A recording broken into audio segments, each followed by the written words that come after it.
Hardest thing I did in my entire life, dude, was this one race. I was not prepared at all. I knew nothing about ultra running. The first I ever run was 20 miles at one time. Everything falls the fuck apart. Agreed, I'm not gonna make the time. I was going way too slow.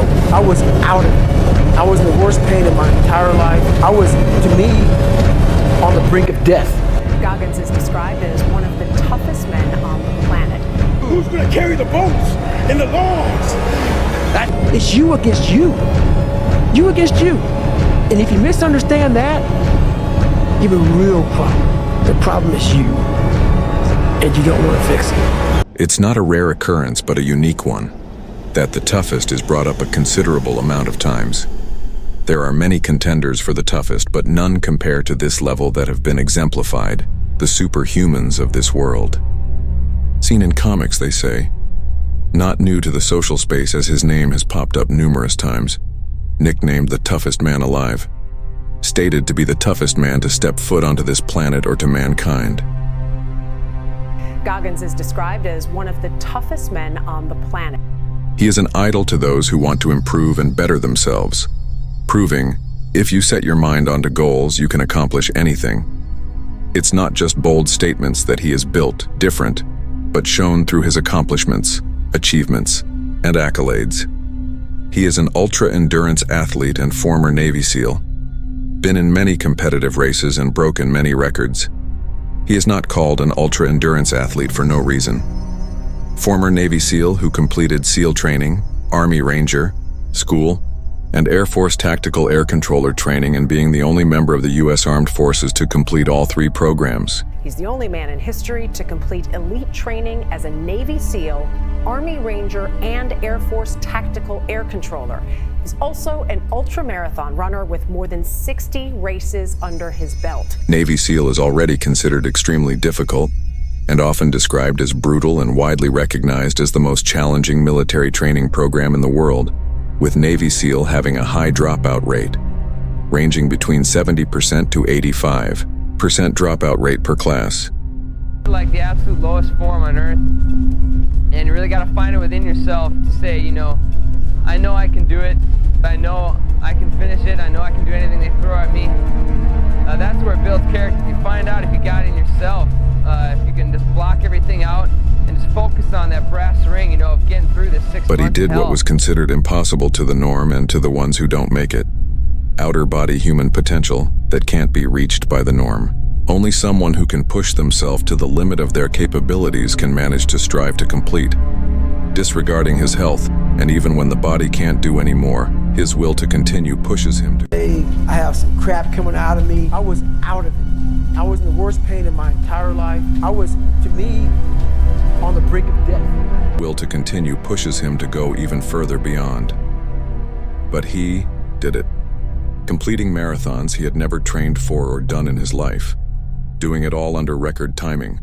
Raising money for charities and being a motivational speaker. Detailing his journey and struggles that he had to go through to get to where he is now, and looking through the flaws of people's actions and why they are so behind in life. It's you against you. You against you. And if you misunderstand that, you have a real problem. The problem is you. And you don't want to fix it. And it makes me so fucking mad. Every day I walk this earth and I see average all over the fucking place.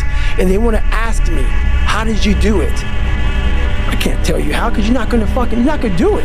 And how they may never amount to anything if they don't change the way they see and do things, they mindset and putting in the work.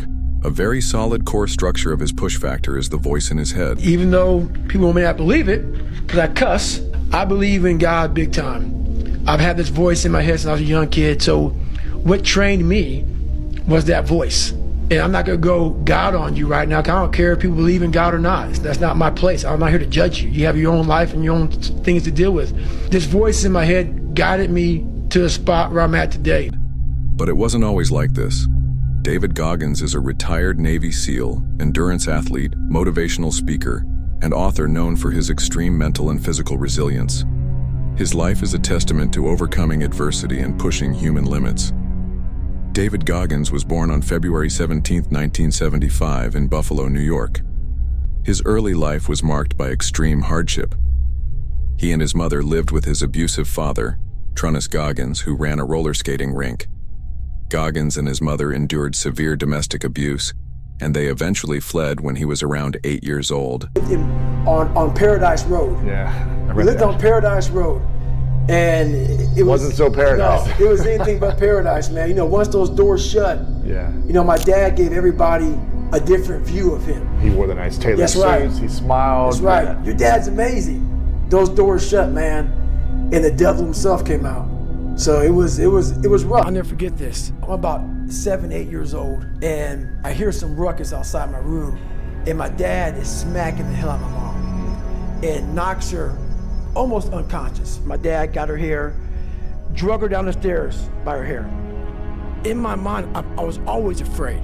My whole life I was afraid, but I had this voice, this conscience that would always be battling me, saying, hey, you gotta go and do something. So I go on the stairs and I jump on his back, and he beat the living hell out of me. And he beat me literally from my neck Severe domestic down to my abuse, ankle. and they eventually fled when he was around 8 years old, settling in rural Brazil, Indiana. As a child, Goggins faced racism, poverty, and learning difficulties.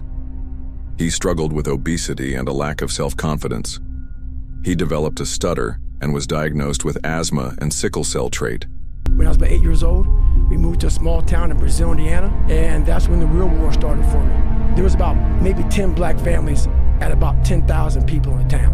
In 1995, the KKK marched in the 4th of July parade in Brazil, Indiana. They had to stay 100 yards back, but they marched in it. Wow. That's how this town was. So me being one of the few black kids in that, in that area, it kind of haunts you. I had a learning disability.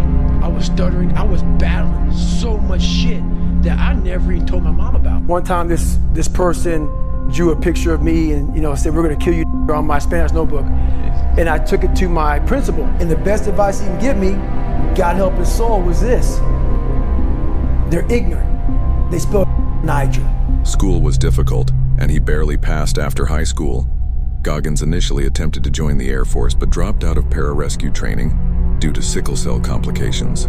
He later served as a Tactical Air Control Party, TACP member, but left the military and gained significant weight, reaching nearly 300 pounds. At 24, Goggins decided to become a Navy SEAL. Weighing far above the SEAL's entry limit, he committed to extreme weight loss, shedding over 100 pounds in 3 months. He failed BUD/S, basic underwater demolition, SEAL training, twice due to injuries, but ultimately passed in 2001 on his 3rd attempt. He became one of the few African Americans to complete the grueling training. I had 2 options. To either be that 300-pound guy who sprayed for cockroaches and made $1,000 a month, knowing when I'm 50 years old I can reflect on this and think about what guy I never became, or I can totally just fail and fail and fail until I succeed. And now I'm like, okay, here we are. It's time to be a Navy SEAL. And I called this guy named Steven Saljo, recruiter, up, and he said, hey, come on in. He weighed me, 297. He went through his little chart, started writing all this shit down, and he said, you got a lofty task ahead of you. When I decided to lose the weight, I was, like I said, 297. My idea was to run 4 miles for my first run. I get my shoes on and I run a 1/4 mile. I was exhausted. So I broke myself before I even got into Navy SEAL training. Trying to lose the weight damn near killed me. And now I'm starting this training, already broken. In my first Hell Week, I got to a couple days in the Hell Week and bam, stress fractures, double pneumonia. I got rolled back day 1, week 1. Second time going through BUD/S, was getting ready to start up in second phase.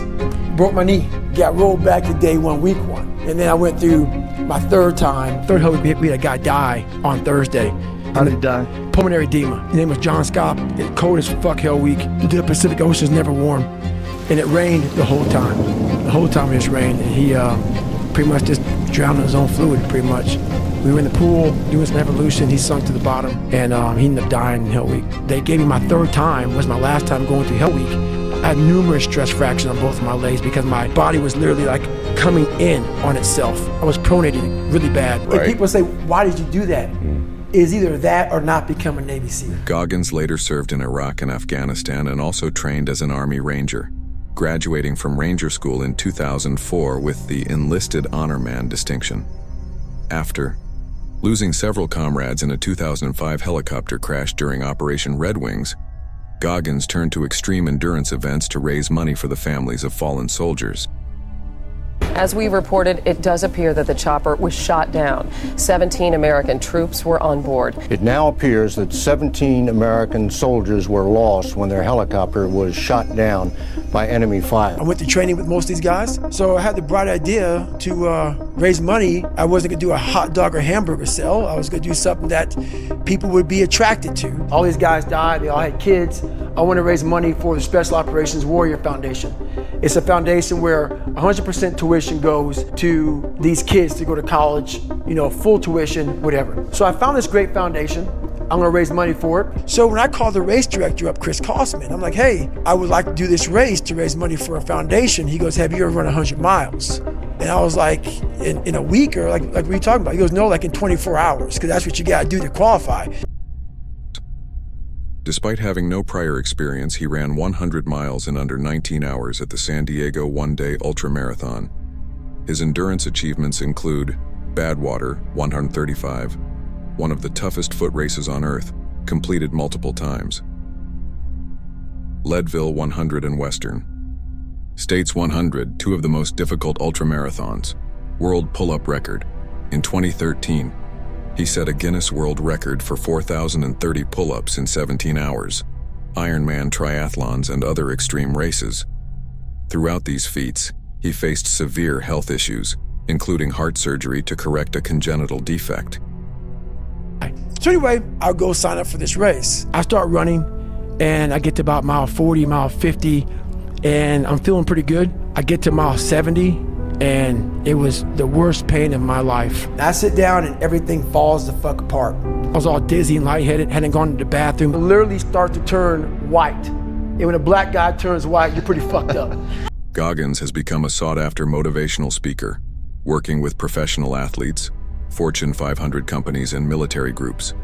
He shares his philosophy on mental toughness, Can't Hurt Me, 2018, a memoir detailing his life struggles, and philosophy of pushing past pain and limits, Never Finished, 2022, a follow-up that delves deeper into his mindset and strategies for self-improvement. Goggins promotes the idea of a calloused mind, built through suffering and embracing discomfort. His 40% rule suggests that when people feel they've reached their limit, they are only at 40% of their true potential. Let me teach you the real life, how it really is. The reason why you're a loser, and the reason why you're not fucking making it, and the reason why you're trying to go through all these, I go to all these conventions, speak all the time. I look in the fucking audience, and these people sign up every year to go to convention, thinking they're gonna learn something fucking different. No, you're lazy, you know exactly what to do. Because even me, in my state of, I can't read and write, I knew exactly what to do. It just sucks doing it. It sucks to do it. It sucks to wake up every morning of your life and say, God, man, I'm not smart. So guess what I gotta do? I gotta study the same shit that I got one of the highest scores in the nation on, and do it again. It's not just there. It's not just there permanently for me. So yeah, it's all stick. It's all stick. The only carrot you have is like, maybe. Because whenever I take these tests that are real hard, in the back of my brain, it's like, there's a good chance you're not gonna make it, Goggins. This ain't you, bro. This ain't you. You weren't born like this. This ain't you, the real you, bro. Study all you want to, but the second that fuck computer comes on with 150 questions, this ain't you, man. And somehow, comes back, I passed. Passed again. But that real me back here every fucking time is saying, that ain't you, bro. That ain't you. And I have to outwork that voice. When I'm taking that test and I get to a question, I don't fucking know the answer, I'm like, fuck, man. And then says, I told you, man, that ain't you. You're 300 pounds, man. You sit at home, you figure out how to do your hair, That's what you do. How to come to school with the reverse baldness when you're 16. That's you. So there is no get out of jail free card. This is why I say stay hard. Because when you weren't given the gifts, the only thing you can do in life is stay hard. And I know people cannot stand me. They can't stand this talk. This is all you can do. There's no magic pill or a magic potion. All you can do is outwork the man that God created, or woman, in you. And what that looks like is unfun. That's why I said, do not do a documentary on me. Because people will not see the truth. They will see what they want to see. I don't want to live like that. So what do you say to the girl or guy sitting in this audience that has got a bit of a predisposition to want to be liked by many or most? If you don't get over that, you're doomed. Because what happens is this: you start to create a whole bunch of people that aren't even yourself. You never figure out who you are. You never live up to your dreams, your ambition. You live up to what whoever is around you that you like so much, that you want to emulate and be like so much. You live their dreams. You lose your power. You lose your power. The ultimate power is owning yourself. I had to reinvent a human being. The whole thing about it is that your mind has the ultimate tactical advantage over you. Yes. It knows your insecurities, knows your fears, it knows your self-doubts, it knows all those creepy spots that we want to stay clear of. So our mind keeps us from those spots. So the whole 40% rule is I was living my whole life kind of going away from those spots that made me very uncomfortable. Because my mind was saying, you're not good here, you're not good there. More than half the time. More than half the time. The thing about it is, it's about being driven almost to the point where you're obsessed. Because when you get to that point of being driven and possibly obsessed, you no longer care if it's 30 degrees outside. He continues to inspire millions through his no excuses approach to self-discipline, fitness, and mental fortitude. David Goggins, just like any other person with struggles, but he chose a path of no care attitude and pushed on. He pushed out of his comfort zone into discomfort to do what others deem crazy, insane, inhuman, and to the masses impossible to compute. David Goggins pushed himself to beyond human limits as just a normal being. He speaks so that he can be heard, a voice to consider. He doesn't just speak to be heard, but to empower, to embrace, to change, and to get you to get going. David Goggins' life teaches that your past doesn't define you, your mindset and actions do. He proves that growth comes from embracing discomfort, pushing past limits, and developing mental toughness. His 40% rule reminds us that we're capable of far more than we think, and true success comes from discipline, not motivation. Goggins uses pain as fuel, holds himself accountable with brutal honesty, and believes in constant self-improvement. His philosophy encourages us to push beyond our comfort zones, own our weaknesses, train discipline daily, and adopt a never finished mindset. By applying these principles, we can overcome adversity, build resilience, and unlock our true potential. So what are you waiting for? Get up. He is a voice. Now it's time to get out of the comfort zone and achieve. The truth about life is that life is hard. But an easy life is hard, and a life of pushing yourself to the max is hard. At the end of the day, this is life. You choose your hard. Which hard are you choosing?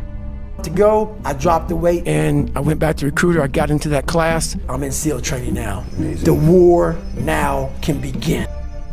You are a guide for a lot of people. You sort of embody the idea of hardening your mind and figuring out a way to do things that most people think are impossible. How'd you become that guy? I grew up not that guy. I was that guy who ran away from absolutely everything that I got in front of me. I wanted that. I wanted that worse than anything in the world. I wanted to feel something besides defeat. I wanted to just go the distance. And I was exactly what everybody said I was gonna be, which was nothing. And I was weighing like 297 pounds. And I had to make a change in my life. So I wanted to change that to be the hardest man ever created. Am I that? I don't know, but you had to have a goal. My goal was The only person that's gonna turn this person around is me.